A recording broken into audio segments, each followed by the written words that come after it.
पर ये है कि दुबई पुलिस ने तकरीबन 200 से ज्यादा 202 या इससे ज्यादा जो उनसे बेकारी पकड़े हैं रमजान के पहले 2 हफ्तों में, और उसमें ज्यादातर पाकिस्तानी बेकारियों में इजाफा हुआ या कमी? तो आपको शायद आपने पता ही लगा होगा कि हमारे मुल्क को छोड़ के दुबई में भी यही जगह भी बहुत हो गए हैं। इसकी रीजन यही है कि जब आपको खाने को नहीं मिलना तो फिर आपने मांगना ही है ना जाके, चाहे वो पाकिस्तान में मांगे या बाहर। सोबर बंदे आते हैं मांगने के, हमें देख के शर्मिंदगी होती है कि यार ये मांगने वाले। ख्याल से ऐसा नहीं है कि वो सोबर होते हैं या वो बेचारे मजबूर होते हैं, उन्होंने एक अपना गेटअप ऐसा बनाया होता है कि देखने में लगता है कि यार कितना बेचारा मजबूर होगा या कितना, वो एक प्रॉपर ट्रेनिंग होती है। वो तो फिर जाहिर सी बात है, उन्होंने एक ट्रेनिंग भी बन गया होता है कि हमने बस यही काम करना है।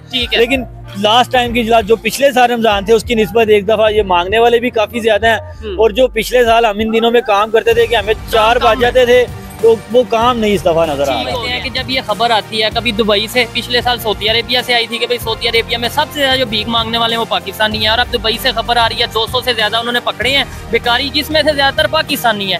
क्या फील होता है ऐसे पाकिस्तानी? मुझे तो बहुत बुरा लगता है कि यार ये देखो, और मुझे ये चीज नहीं समझ आती, अब चले गए पैसे लगा के वीजा लेके, अब चले गए वहाँ पे, उधर जाके मेहनत कर लो, पैसे ही कमाने हैं ना। लेकिन उसकी रीजन ये है ना, देखें आप इधर से खरीदारों के साथ साथ जो बेकारी हैं हर मार्केट में मौजूद होते हैं भीख मांगने वाले, उनमें कितना इजाफा हुआ या कमी हुई है? यार यहाँ पे तो समझ लो कि सुबह फर्स्ट टाइम आप आ जाओ तो उतने कस्टमर नहीं आते जितने भिखारी होते हैं सुबह के टाइम। ठीक है, अभी ये रश है तो उसकी वजह से थोड़े से कम हो जाते हैं, वरना सुबह तो बहुत ज्यादा भिखारी। इवन कि आप कहीं खाना खाने बैठ जाओ ना, ठीक है, अगली मार्केट आप चले जाए क्रीम ब्लॉक की, ठीक है, वो फूड पॉइंट है सारा, तो वहाँ पे अभी मैं गया हुआ था, अफ्तारी फैमिली आई हुई थी मेरी, मैं अफ्तारी करने के लिए गया, ठीक है, तो वो हर 3 मिनट बाद एक कोई ना कोई बेकारी अल्लाह के नाम पे दे दो, वो एक प्रॉपर ट्रेनिंग है। ठीक है। अच्छा मुझे ये बताएं, खबर ये है कि दुबई पुलिस ने तकरीबन 200 से ज्यादा 202 या इससे ज्यादा जो उनसे बेकारी पकड़े हैं रमजान के पहले 2 हफ्तों में, और उसमें ज्यादातर पाकिस्तानी देखने को मिले हैं वो जो बेकारी हैं। क्या कहना चाहेंगे? वो यहाँ से हम जाते हैं, वीजा भी लेते हैं, हमारा प्रॉपर मतलब पैसे भी लगाते हैं, और वहाँ पे जाके हम भीख मांगने लग पड़ते हैं। देखिए ये जो चीजें है ना, ये हम बड़ों से सीखते हैं,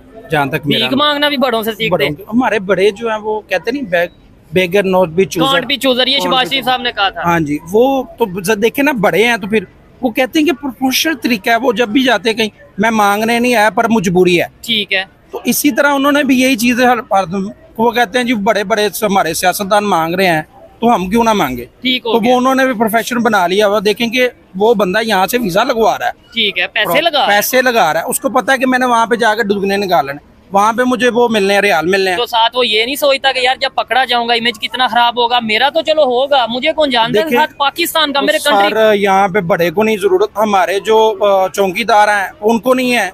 देखे ना, आप सीधी सी बात बता रहा हूँ आपको, अगर उनको नहीं है परेशानी तो वो हमें क्या परेशानी होगी? हम तो ये देखेंगे पैसा कहाँ से आ रहा है, पैसा कहाँ से आ रहा है। अच्छा मैंने जो चीज ऑब्जर्व किया, इसके ऊपर थोड़ा सा मैंने लोगों से भी पूछा, मुझे ये खबर आई कि प्रॉपर गैंग होते हैं, मतलब हर मार्केट पे ठेका होता है। ये नहीं, ये ठेके वाली बात नहीं है, वो बात आप सही कह रहे हैं। इन्होंने एक इलाका जो है ना वो पूरा गेटअप किया होता है, और ये जो हमारे थाने है ना, ये भी इसमें मुलव्वस होते हैं। अच्छा, थाने को भी पैसे देते हैं? भाई सीधी सी बात है, ये मुलव्वस होते हैं। ये अभी आएंगे, पुलिस वाले उठा के ले जाएंगे, फिर अगले दिन ये फिर वहीं पे होते हैं। तो कोई चीज है तो ये यहाँ पे होते हैं ना। ऐसी सारी सिचुएशन में जब पाकिस्तान के हालात सबके सामने हैं, हमारी गवर्नमेंट हो वो IMF से पैसे ले रही है, हमारे प्राइम मिनिस्टर हो वो मुख्तलिफ कंट्रीज में जाके हेल्प मांग रहे हैं, और हमारी पब्लिक है वो जाके ओपनली भीख मांग रही है। देखिए मेरी बात सुने, मसला पता है क्या है, जब तक आप अपने मुल्क को बेहतर नहीं ना करेंगे, कानून बालादस्ती नहीं होगी, तो वो उसमें हर चीज ऑटोमेटिकली आपको ये लोग इसी तरह के मिलेंगे। अच्छा, बहुत बड़ी स्किल है ना मांगना। नहीं ये स्किल नहीं है, ये बेशर्मी है मेरे ख्याल से। यार जो बड़े बड़े हुक्मरान बेशर्मी पे उतरे हुए हैं, तो फिर ये तो फिर स्किल हुई ना। ठीक हो तो वो बड़ों से सीखते हैं। अगर हमारे हुक्मरान सही हो जाएंगे तो वो बड़े को देख के बंदा छोटा सही होता है ना। नो डाउट, इसमें कोई शक नहीं है। अच्छा फिर हम ये कहते हैं कि दुनिया हमारे पे हंसती है, हम ये कहते हैं कि भाई हम पे इंडिया ये बात करते हैं, इंडियंस भी वहाँ पे जाते हैं, वो वहाँ पे भारत मार्ट बना रहे हैं, वो वहाँ पे लुलु मार्ट और बहुत सी ऐसी इन्वेस्टमेंट कर रहे हैं। और हम भारत की तो हम बात ही ना करें, हम भारत का तो मुकाबला कर ही नहीं ना सकते। अब वो तो IT में भी बहुत आगे और बाकी चीजों में बहुत आगे, बाकी हम लोग काफी चीजों पे हमारा इख्तलाफ भी है। कुछ चीजें अच्छी है, उनको अडॉप्ट भी करना चाहिए कि वो मशीयत पे काम कर रहे हैं, इन चीजों पे काम कर रहे हैं, तो हमें IT पे हमें करना चाहिए। हमें सिर्फ हम इस चीज पे हैं कि यार वो अमेरिका हमारी इमदाद बंद कर देगा, हमने इसको उतार देना है, फलाने को कर देना है। ये अपनी उम्र पसोड़ी में पड़े हुए हैं, तजर्बे कर रहे हैं, पाकिस्तान के लिए, हमारे लिए कोई नहीं सोचता। ठीक है, और ये खबर अभी तो हम डिस्कस कर रहे हैं, पिछले साल भी इसके ऊपर बराबर खबर आई थी, अभी दुबई की है, पिछले साल सऊदी अरेबिया की आई थी। उन्होंने बोला था सबसे ज्यादा बेकारी जो सऊदी अरेबिया में पकड़े गए हैं वो सबसे ज्यादा पाकिस्तानी है। मतलब क्या ऐसी रीजन है कि हर जगह पे हम ही दूसरे कंट्रीज के लोग क्यों नहीं मांगते वो जाके हेल्प को? हम ना 2 नंबर में सबसे आगे हैं, 2 नंबरी में 2 नंबरी में। आप इवन किसी भी मुल्क में चले जाएं, वो आपको खुद कहेंगे। मैं ना अपने व्यूअर्स को एक बात बताना चाहता हूँ, ठीक है। देखो, भीख मांगना एक आदमी का मजबूरी होता है, ठीक है। पहले वो मजबूरी से शुरू करता है, उसके बाद उसका हॉबी बन जाता है, क्योंकि उसे पता चल जाता है कि भैया इस काम में बहुत प्रॉफिट है, ठीक है। अब देखो, पाकिस्तान पे आ जाते हैं। पाकिस्तान का ये कभी भी मजबूरी नहीं था, ये पाकिस्तान का पहले से ही हॉबी था, ठीक है। अब मैं बताता हूँ कैसे। जब से पाकिस्तान बना था, ठीक है, 1947 से जब से पाकिस्तान बना था, उस दिन से लेके ये लोग भिखारी का स्टेटस जो है अपने यहाँ पे लिखा लिए थे, ठीक है। उस दिन से ये लोग नंबर 1 भिखारी बन गए थे पूरे दुनिया के। जैसे ही देश बना इनका, चल गए अमेरिका के पास, चल गए ब्रिटेन के पास कि भैया हमारे पास तो कुछ है नहीं, ठीक है, भारत के पास सब रह गया, तो तुम जो है हमें जो है तुम पैसा दो ताकि हम अपना देश बना सके। तो ठीक है, गोरों ने भी सोचा कि हाँ भैया, जबकि हमने इन्हें लूटा तो कुछ इन्हें दे देते हैं, बस वहीं पे गेम हो गया, ठीक है। उन्होंने इन्हें पैसा दिया, वो पैसा देश में लगाने के बजाय अपने आप में इन्होंने लगा दिया, ठीक है। इनके आर्मी के जनरल्स को देखो, इनके पॉलिटिशियंस को देखो, वो पैसा लिया, लूटा देश को और वो अपना अपना घर बना लिया। अब आ जाते हैं इस टॉपिक पे। मैं तो यूएई को कहना चाहता हूँ कि भैया तुम लेते ही क्यों हो? जब तुम्हारा देश फॉरेनर से, मतलब गोरों से, फॉरेनर से इन द टर्म की गोरों से, हिंदुस्तानियों से, बांग्लादेशियों से काम चल जा रहा है, तुम इन्हें पाकिस्तानियों को लेते क्यों हो? जब तुम्हें ये क्लियरली दिख रहा है कि ये साले चोर हैं, तो तुम्हें इन्हें ले क्यों रहे हो? देखो, मैं तुम्हें एक स्टैटिस्टिक्स देता हूँ, ठीक है। दुबई में, अबू धाबी में फॉरेनर्स का बोलबाला है, ठीक है। बाहर के आर्किटेक्चर्स, बाहर के इंजीनियर्स, बाहर के इन्वेस्टर्स, सब कुछ बाहर के, ठीक है। इंडियंस जाते हैं वहां पे, इंडियंस का होटल, मॉल, इंडियंस इनके क्या बोलते हैं, रियल एस्टेट में है, सब कुछ में इंडियन इनके हाथ बढ़ाते हैं, ठीक है। बांग्लादेशी आते हैं, बांग्लादेशी क्या करते हैं, वहां पे जाके होटल में काम करते हैं, कहीं भी अच्छा वैसा काम कर लेंगे।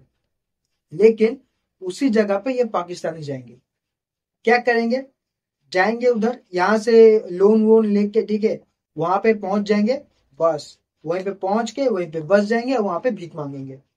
दुबई एक इतना अच्छा जगह है, अबू धाबी एक इतना अच्छा जगह है, वहां पे भी जाके इन्होंने कूड़ा कर दिया। मतलब भीख मांग रहे वहां पे जाके, मतलब प्रोफेशनल के ऊपर से भी जो कोई अगर स्टेटस होगा तो वो पाकिस्तानियों को मिलेगा, ठीक है। मतलब देखो, भीख तो भारत में भी मांगते हैं, ठीक है, ऐसा मैं नहीं कहूंगा कि भारत में भिखारी है ही नहीं, भारत में भी बहुत भिखारी है, लेकिन वो भिखारी भारत में ही है। ऐसा कोई भैया भिखारी पैदा नहीं हुआ है भारत में कि यहाँ से भिखारी है, अच्छा खासा इंसान है, यहाँ से लोन लिया और भाग गया अलग देश में भिखारी बनने के लिए। मतलब ये उनका माइंडसेट है, मतलब भिखारी बनना है लेकिन अमीर वाला भिखारी बनना है। वाह, क्या सोच है। मैं तो कहता हूँ सऊदी अरेबिया, यूएई, जितने भी सारे गल्फ कंट्रीज है, तुम इन पे बैन लगा दो, ठीक है, इन पे जो है बैन लगा दो। मतलब ये कैसा एक माइंडसेट है कि भैया मैं अपने देश से बैंक से लोन लूंगा, यूएई में जाऊंगा, वहां पे भीख मांगूंगा। मतलब जब इनके प्राइम मिनिस्टर खुद ही भीख मांगते हैं, आर्मी स्टाफ जो है इसका खुद भीख मांगता है, तो ये लोग भी क्या करेंगे? ये लोग भी तो उन्हीं से इंस्पायर होते हैं ना।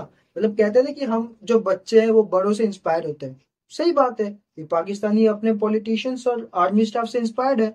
इनके पॉलिटिशियंस को देख लो, हर महीने में एक बार एक फॉरेन कंट्री में जाते हैं, वहां पे भीख मांगते हैं। भीख का अलग अलग नाम होता है, कभी कभी एड होता है, कभी कभी लोन होता है, कभी कभी बोलते हैं कि मेरे देश में बाढ़ आ गया तो उसके लिए मुझे पैसा दे दो, मेरे देश में कपड़ा नहीं है उसके लिए पैसा दे दो, मेरे देश में गेहूं नहीं है, चावल नहीं है, आटा नहीं है तो उसके लिए पैसा दे दो। और वो गधे के बच्चे गोरे इन्हें दे भी देते हैं। मतलब जब इनके माँ बाप यानी कि आर्मी स्टाफ, पॉलिटिशियन खुद भीख मांग के देश चलाते हैं, ये लोग भी वही करेंगे। इंडियंस यहाँ से जाते हैं क्यों? काम करने के लिए, कुछ कंट्रीब्यूट करने के लिए। ये लोग क्या करते हैं? और जाके भीख मांगते हैं। मैं तो कहता हूँ उनके सालों को, सारों को जो है डिपोर्ट करो वापस पाकिस्तान। इनके गांव में तो लात मारो, भगाओ इनको यहाँ से।